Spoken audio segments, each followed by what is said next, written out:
You're sitting in a room where nothing seems to happen, yet your body feels alert, as if waiting for a signal you can't name. Maybe it's a glance someone gives, a pause in conversation, or the way a chair creaks in the next room. Your hands rest on your lap, but there's a tension you can't quite shake.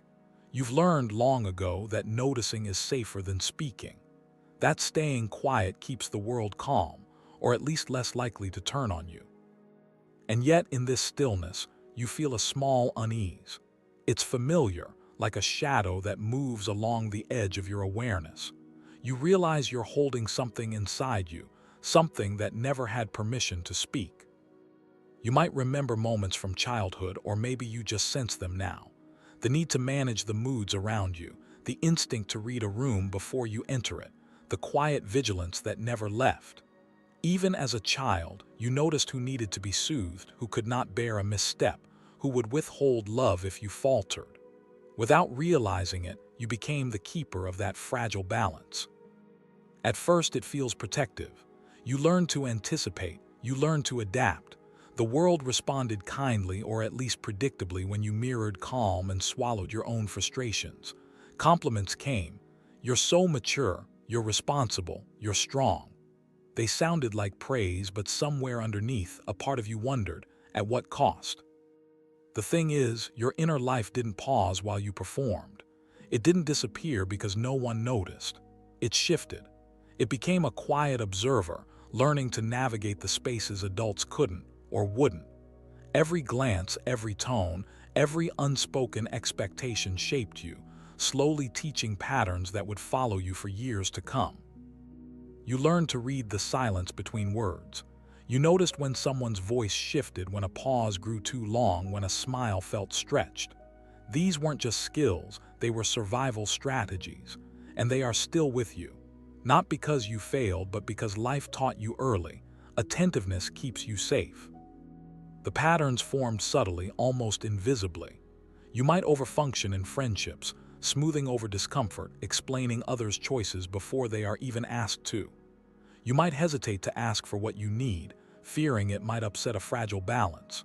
You might chase achievement quietly, seeking the approval you weren't always granted, even as your body whispers for rest, for stillness.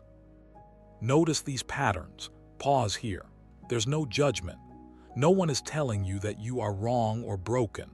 Awareness is simply noticing, recognizing the strategies that once kept you safe and seeing how they shape your life now. Because these survival strategies are not flaws. They are echoes of a younger self navigating a world that demanded more than a child could naturally give. A child who learned to stay silent is not weak. She is perceptive, careful, and attuned in ways that adults rarely are. But she may also carry fatigue, subtle tension, and an expectation that she must always adapt first. Imagine the younger you, the child who anticipated anger before it appeared, who smoothed discomfort with a quiet smile, who swallowed needs to keep love flowing. She was clever, courageous, and deeply aware. But she also learned to conceal her own feelings, to tuck away desires for safety, for validation, for simple acknowledgement. These lessons, though protective, left an imprint. You may notice this in small ways now. Hesitation before speaking your truth, discomfort in silence, a tendency to overprepare, a subtle wariness of being too visible. These are traces of that early vigilance. They are neither faults nor limits. They are patterns you can recognize and reflect upon. And in recognizing them, you gain perspective. Awareness gives choice. It does not demand change. It does not insist on healing or correction. It simply shines a light on the threads that wove your present self, showing you what you learned, how it served you, and what it asks of you now. Consider how relationships feel. Perhaps you give more than you receive, not because you lack worth, but because early patterns taught you. Care for others first, for safety, for belonging. Perhaps praise or affection feels unfamiliar or even uncomfortable because your nervous system equates attention with risk or obligation. These are not moral failings, they are echoes of survival. And yet there is depth and richness here. That child's capacity to notice, to adjust, to hold space for others is remarkable. You carry her intelligence, her empathy, and her attunement. You carry a subtle wisdom born of careful observation and quiet resilience. Pause, breathe, acknowledge this. There is no rush. You are not compelled to fix, to prove, or to perform. Simply observe. You may also notice self-protection in other ways, an insistence on independence, a reluctance to ask for help, or a careful management of your environment. These behaviors were learned as forms of safety, and they persist because the patterns were adaptive once. Recognition is the first step in distinguishing between survival strategies and current needs. Think about the moments when you feel tension or impatience or hesitation. What might these moments be signaling?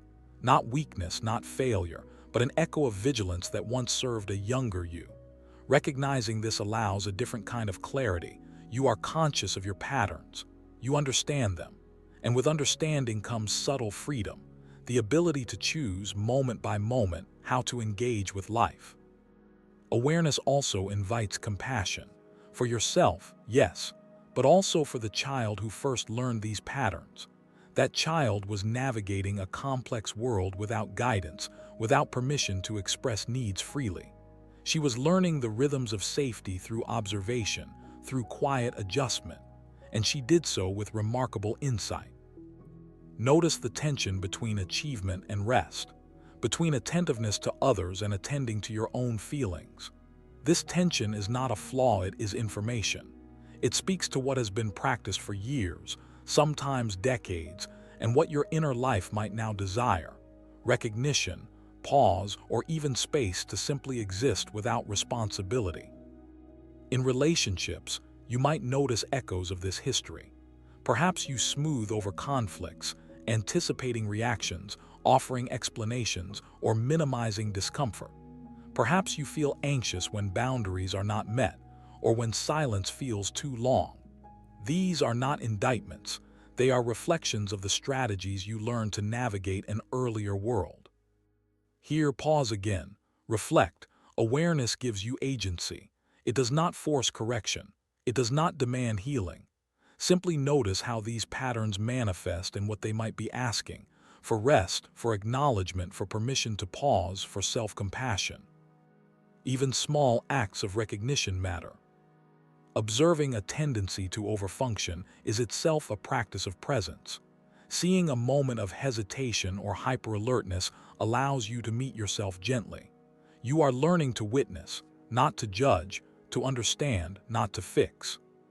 Consider this: the child who learned to stay silent is still within you, watching, adjusting, anticipating. She carries intelligence, empathy, and resilience. She also carries fatigue and the memory of vigilance. Acknowledging both creates a balanced view without shame or pressure. And in this acknowledgement, you may notice subtle shifts. Pauses feel more natural, breathing deepens, choices appear with less urgency, more clarity. This is not transformation, it is awareness. You are simply seeing the full spectrum of your experience. Sometimes simply numbing these patterns is enough, noticing that you anticipate, that you overfunction, that you sometimes hide needs for safety. You may feel relief, surprise, or quiet recognition. Let these feelings exist. You do not need to fix them. You do not need to rush. You are learning to witness yourself with care. In this moment, if something resonates, allow yourself to pause, breathe, and simply notice what arises. You might even ask inwardly, what does the child within me need right now? A quiet space, a comforting word, permission to rest, or acknowledgement that her efforts were seen and valued. There is no right answer, only presence and awareness. You may notice the difference between responding out of learned vigilance and responding from choice. Noticing the distinction is subtle but significant. It invites gentleness and clarity, rather than urgency or self-judgment. Patterns of silence, attentiveness, and careful adaptation may appear outside the home too, in work, friendships, or social spaces. Recognizing the thread connecting these behaviors gives insight without requiring action. Awareness is the tool, not obligation. And in this awareness, compassion naturally arises. Compassion for the child who learned early to manage the world, for the adult who carries these patterns now, and for the quiet strength within both. This is not dependence on guidance or instruction. It is a quiet reflection that acknowledges complexity, intelligence, and care. You may also notice gratitude for the skills this child developed: empathy, observation, patience, and subtle understanding of human nuance. Even vigilance carries wisdom, and even silence carries intelligence. At times, simply noticing a pattern, allowing a thought to pass without judgment, or acknowledging a tension in your body is sufficient. These small recognitions are acts of presence. They are not corrections, interventions, or promises. They are mirrors, showing what has been learned and what now exists. So, as you continue listening, consider: what patterns surface here for you? What subtle strategies, once protective, are present now? And can you meet them with gentle acknowledgement rather than pressure, with curiosity rather than expectation? The child who learned to stay silent was clever, observant, and resilient. She adapted, she managed, she survived, and that intelligence still resides within you. Recognition allows her story to be seen, heard, and valued, not fixed, not changed, but honored. Pause, breathe. Notice the sensation in your body as you reflect. Awareness does not demand action. It is a presence, a mirror, a gentle companion to the mind and heart. You might allow a moment to acknowledge: I see the patterns I learned. I see the vigilance and the care. I see both the strength and the quiet fatigue, and that is enough. This is the space where insight lives, where understanding, reflection, and agency meet. You are not compelled to act, to repair, or to transform. You are invited simply to notice, recognize, and hold awareness of yourself. And if you feel drawn, softly ask inwardly: what does my inner child need right now? Perhaps a quiet breath, a pause, or a gentle recognition. Perhaps simply a permission to exist without expectation. There is no rush, no deadline, no demand. Only the presence of awareness and the gentle recognition of patterns that shaped you, that continue to shape you, and that now can be observed without judgment or obligation. The child who learned to stay silent carries wisdom, subtlety, and attentiveness.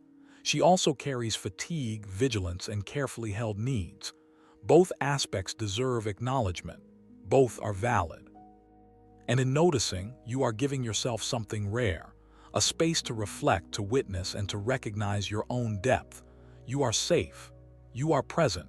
You are capable of observing without needing to change anything. This moment is yours. Awareness gives choice, not obligation.